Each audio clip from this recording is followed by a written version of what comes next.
Hi, this is Chandler Sigmund, and this is the Professional Counseling Skills blog. Of the 4 skills listed in the Pearson videos, listening skills consists of asking open-ended questions. The client talks more than the helper while the helper guides the conversation. And the helper reflects what the client says and then interprets or rewords what the client is feeling and saying, and then summarizing to reassure the client that the counselor or helper was listening.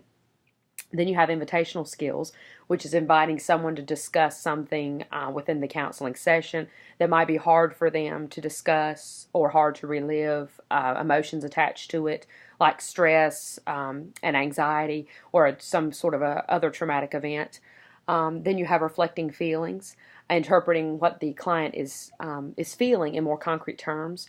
So if a client were to say something like, "My parents are impossible," the counselor can interpret that as, "You feel anger toward your parents."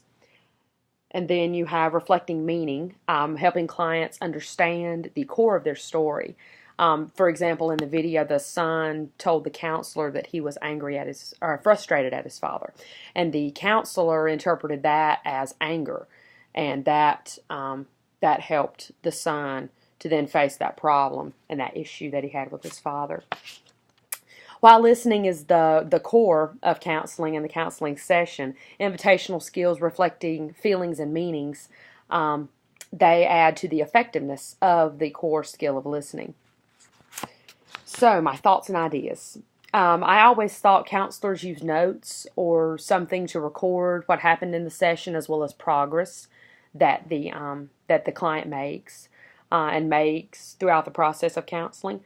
So I was interested to know that, at least in the videos, those were not used. I knew listening was key, but I had never heard the other 3 skills, the invitational skills, reflecting feelings and meanings. But I feel like those other 3 add to the effectiveness and enhance the ability to listen and shows the client that the counselor cares. And also the portrayals in the 4 videos seemed very laid back, almost like talking to a caring friend.